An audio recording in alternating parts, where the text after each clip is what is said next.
Hello, welcome. Thanks so much for joining me. My name is Catherine Chadwick. I'm a registered nurse by profession, a certified legal nurse consultant, and a practitioner of applied positive psychology. I'm just so pleased you're here to learn about the Sunshine Quotient. It's a term that refers to lighting gradients, and we each have one. It can be cultivated and it can be adjusted. I want to give you a tool that can give you a brighter outlook on life. By seeing yourself as being bright, developing a mindfulness mindset, and treating yourself as your own best friend can help you create a more optimistic and hopeful view on life. Every situation is like a balance scale. There's an up and a down to everything, an opportunity or a barrier. Perspective is the key. How do you want to look at it? I found that the brighter I see myself, the more centered I feel, the more opportunities I see, and I want that for you too. Before we move ahead, I want you to think about why you're here today. What is it that attracted you to be here, and what do you want to get out of this? Go ahead and write that down, and while you're doing that, I'm going to cue up this video. You may have seen it before, but I'm playing it for two specific reasons. I'm going to give you a tool that can give you a brighter outlook on life. I've landed on the Sunshine Quotient.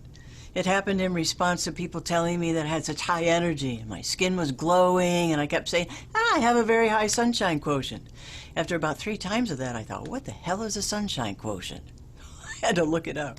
It's a term that refers to lighting gradients in photography and radiology, but I knew it would apply to me too, so I started evaluating my own lighting gradient and how it fluctuated in response to my emotions. I found it to be such an invaluable tool, I've started using it with patients in my nursing practice. At its most essential, I found that when I saw myself as being bright, I felt happier. It's a tool that's visual and it's visceral and it's based on the science of the mind. Once you learn to see yourself as being bright, you're going to want to be on the bright side all the time. You're going to love being on the bright side. I did that video a few years ago. It was my application to the NYC TED Talk search at the time. I wasn't selected for the talk, and that was really a good thing because my recognition of the momentum of this project was really just getting started. I totally appreciated the video because it gave me an opportunity to see myself outside of the project. And when I saw it, and even in the midst of my own enthusiasm, I was floored. Yes, I thought, I feel bad about my neck. Wow, that was fast. What an example of how quickly the mind can go to negative default mode. And that's something to be very much aware of. Nora Ephron was a prime example of someone becoming their own best advertisement. And that's a lot of what this is about. How bright do you want to be? I wished I'd had the opportunity to know her better. I always appreciated her sense of humor, and just look how bright she was. And who doesn't need a little humor when you see the front of your neck falling like an avalanche? And that's point number 2. Just one of the laws of physics. What lights you up? I did start looking at everybody through that brightness lens. Just look at or think of the people around you. Each of us has our own unique level of brightness. And we each have a visual perception in which a source appears to be radiating or reflecting light. That radiance can be very powerful, or not. I landed on the Sunshine Quotient initially when I was recovering from Lyme disease. And I'll give you fair warning, this is a bit of a lengthy story, though I suspect that parts of it will resonate with many of you, so I'm going to forge ahead. I had had no idea I'd been bitten by a tick and that I was developing a very severe reaction to that bite. I reached down one day to pick up my backpack and it felt like all the muscles in my arm were shredding. It was really creepy. I had no explanation. Within another few days, I could barely get out of bed. My knees had swollen to the point I could hardly walk. I felt as if my strength was just being siphoned off. 2 weeks later, I started a 2.5-month course of doxycycline.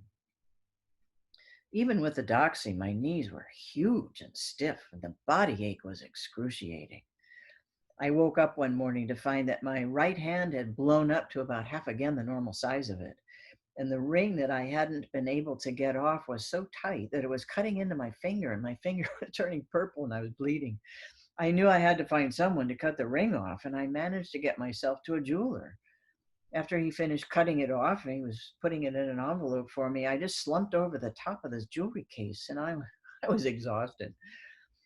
And as I looked down into the case, it was just like a magnet, almost like a lightning rod. I thought, "Oh, that looks just like sunshine to me. A yellow topaz." The ring was way too big for me. Perfect at the time. The jeweler added a ring guard adjuster. I bought it. My dance with the Lyme disease lasted another 4 to 5 months. It included a PICC line that I used to give myself an IV antibiotic infusion every day for 2 months. By the end of that, I was about 20 pounds or so lighter, weighing in at about 100 pounds, and my muscle tone was nothing to be admired, but it didn't matter. I had been treated effectively and I was starting to feel better. I started working with a coach who took me through guided meditations and a physical trainer to help me get my strength back. And I kept being drawn to that yellow topaz. I had started using it as a focal point so I could envision and feel the warmth of the sunlight filling me up. It got to be a regular sensation, and the simplicity of it was both astonishing and comforting to me. Obviously, I had no idea at the time that using that yellow topaz as a point of interest for many mindfulness meditations would ever lead me to this, to be here talking with you. I used it to my advantage until I didn't. I had not solidified the habit. I had this ingrained belief that I had to get right back to work. I started giving too much of myself away again, and the practice of the mindfulness slipped away too. I was working as a nurse IV therapist, and I was starting my own business of You've Got Nurse, doing videos for that venture and taking a class. I also took on the challenge of caring for a friend. Carol and I had met in the entertainment field, and we did some work together and got to be friends. When she became ill and I started supporting her in the medical arena as well, we became close. She gave me the most marvelous compliment one day. She looked at me and she said, "You know, you are the real deal. You are a real lady with the lamp." We had a very high regard for each other's talents. Pardon me. Barry, who was a very close friend of Carol's, had also been keeping an eye on her, and Barry and I became Carol's healthcare team, and her family too for a short time.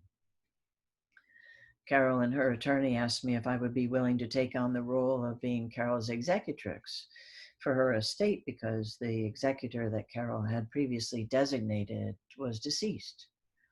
So I accepted. Very early one morning, I was on my way to a meeting in this newfound position, and early morning is not my strong suit. It's not my best time of day to be out and about. I had agreed to the time to be accommodating, and truth be told, I was annoyed. I was annoyed with myself to having agreed to the time. I raised my hand for the cab, and one came my way, ever so gently approaching the curb. Smiling, I backed up a few steps to give the cab a little more space. I didn't realize that I was so close to one of the freestanding raised curb areas that are part of the bike lane. My heels hit that curb, and my recollection is that I danced beautifully for about 10, more likely 5 seconds. Down I went. I heard the bone snap. I knew immediately what had happened. Two young women rushed over and helped me to get up, and the cab driver got out and started apologizing profusely. I said to him that none of this was his fault. He'd done nothing aggressive or wrong. He helped me into the back seat of the cab and asked me which ER I wanted him to take me to. I said, no, I have a meeting to go to. This has to get done today. We had a bit of a heated discussion as to my destination, but he did take me to the address that I requested. He helped me to get out of the car and he walked me to the door. And as I turned to him to say thank you, I saw that this poor guy was just about in tears. It struck me that I was not. I was numb on the inside. I went into the meeting. We adjusted the sling that I had made of my scarf. We took care of the paperwork and I went to the ER. I went in there with a very protected wrist with little pain and a hand that felt fine. After two manhandled attempts at setting the wrist, I went home in a splint that went well up above my elbow and with tremendous pain and numb fingers. My dominant hand and a huge part of my livelihood. What was I going to do with that? I had lost so much of my power. I'd lost my focus. I gave too much of my power away. On the inside, I knew I had to get back to myself. This opportunity gave me what I refer to as my big break. It gave me the time that I needed. It gave me the recognition that I needed to get back to the focus that I knew. Oh, I would absolutely give him my time and skills to Carol again. I have no regret about that part. However, I know now that I would handle my time and attention differently. It's with so much appreciation and gratitude that I want to share with you the knowing that I went back to, some information that I have gathered from others' research and that they have spent years on, and the exercise that I had started doing and found so useful. It's what I now call the art of self-craftsmanship. So I want to show you how to do these three things. A really simple way to focus on your attention and your breath. Learn to evaluate your own brightness and adjust it. Treat yourself as your own best friend. So let's explore some of the things that you can start doing now to start raising your sunshine quotient. I think this is an important element for all of us. Dr. Barrett is a psychologist and neuroscientist and is known for her theory of constructed emotion. Her research shows, and in her words, we're not pre-wired for emotions, that we have no pre-wired emotion circuits, that emotions are guesses. The bottom line is that emotions are not built into your brain at birth, they're just built. She offers a credible basis for how our brain guesses and offers predictions of what is happening and how you feel based on what it already knows.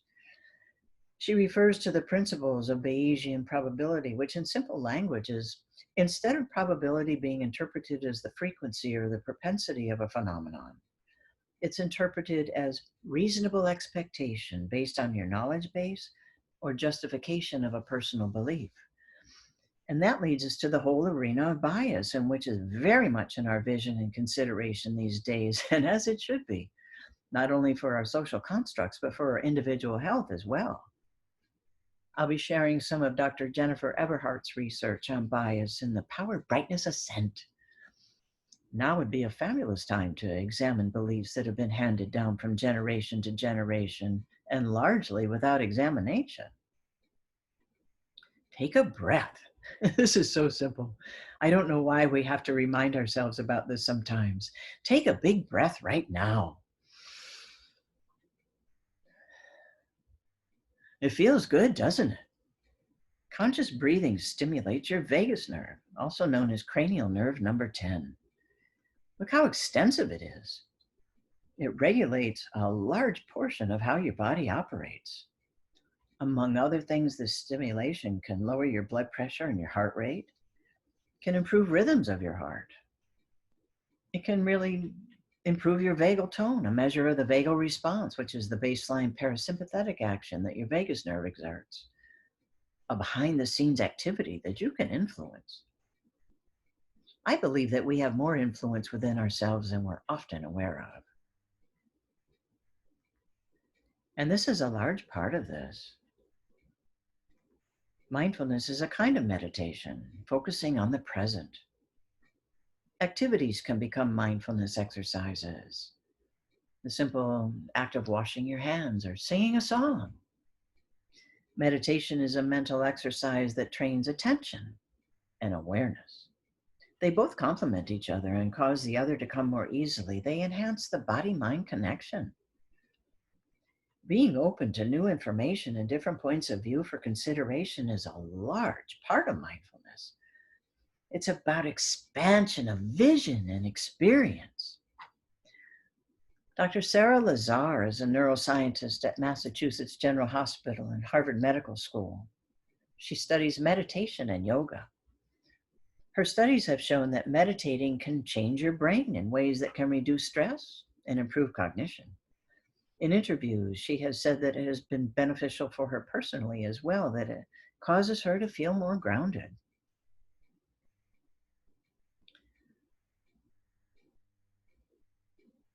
Take a couple seconds on that.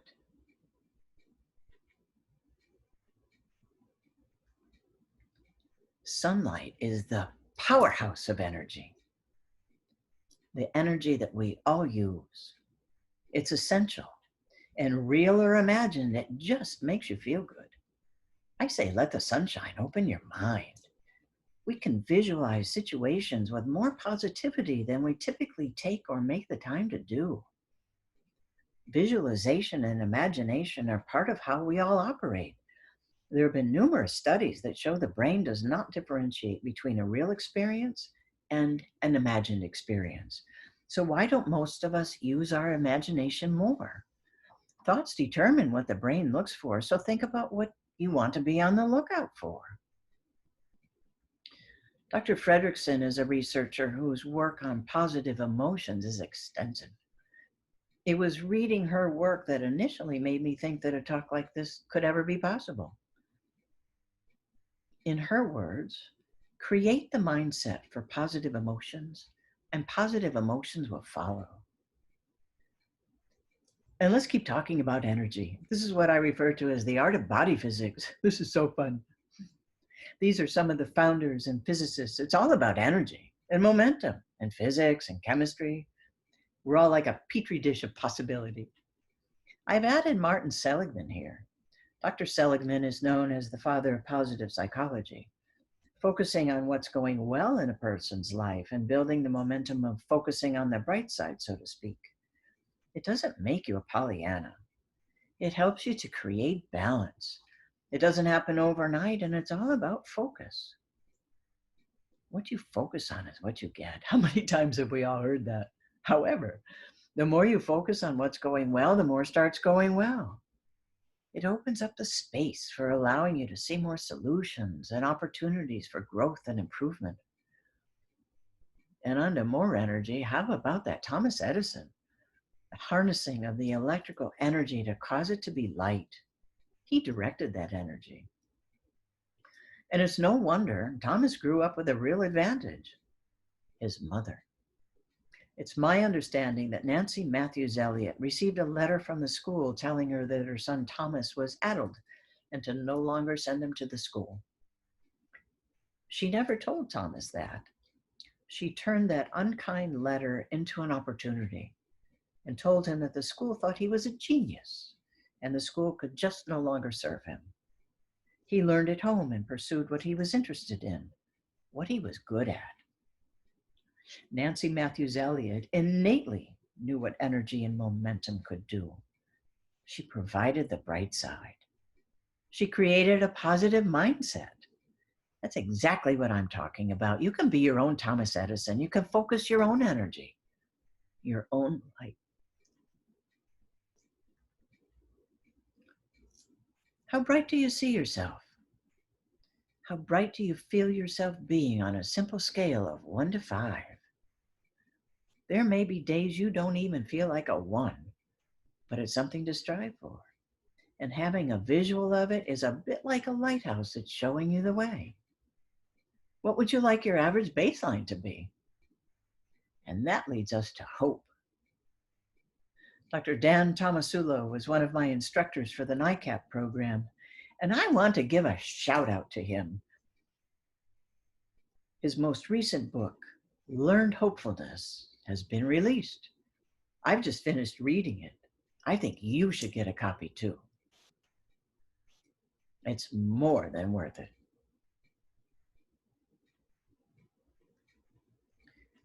Being aware of how your emotions and your affect actually affect you offers a lot of insight. So, how do you start your day? How you start is somewhat determined by your habits, but also your affect. Dr. Barrett describes affect as evolution's workaround to bodily functions. It's made by your brain as it controls the systems of your body to keep them all in balance. The brain's most important job is like running a budget for the body's most important internal resources. She's referring to your oxygen and glucose levels, your hydration and sodium levels, other chemical levels, your hormones. It's the brain's job to sort out all of the details that your senses are gathering to make sense of everything. And it does that by guessing, making predictions based on the experiences that you've had so far in your life. The reticular formation, which has also been known as the reticular activating system, the RAS, is part of the filtering system located in the brainstem. All of the details coming in and all of the predictions pouring out run up and down what I think of as the synthesizer, the reticular formation, and it's all filtered by our mood or affect as it colors everything that we feel. Are you hungry? Tired? Dehydrated? It makes a difference, doesn't it? And where do you see yourself on this scale? By working on yourself inside and out, knowing how your filters work, and by adding simple exercises or practices, bit by bit, it's possible to raise your vibration, to enter yourself into what I like to call the power brightness ascent. As Albert Einstein said, everything is energy and that's all there is to it. Match the frequency of the reality that you want, and you cannot help but get that reality. It can be no other way. This is not philosophy. This is physics. Again and again and again. I've given you some terrific reasons to take this seriously. So let's go through the exercise, and we'll take just about a minute or so to do this. In your confirmation email, you were asked to have with you for the purpose of this exercise an object, preferably small, that you can hold in your hand, and one that's reflective. Yellowish to evoke sunshine is good. If you don't have an object, feel free to use this sunshine graphic for your focal point. Hold your object in your hand or in your gaze. Acknowledge it. Now close your eyes. Inhale deeply through your nose for a count of 5. Exhale through your nose, passing the air over the back of your throat for a count of 10.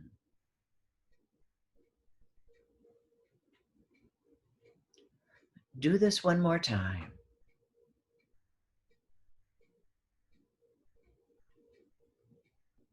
Open your eyes. Breathe normally. Return your gaze and attention to your object and just imagine that the sun's brilliance is inside of you, that it's on you.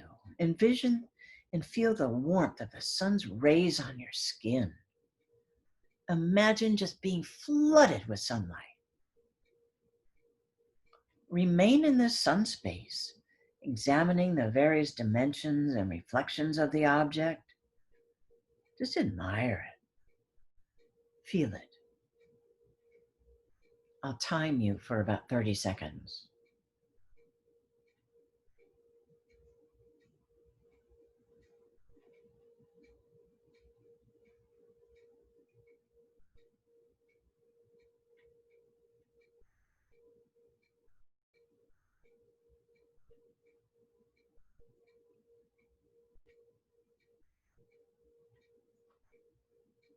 Feel the calm.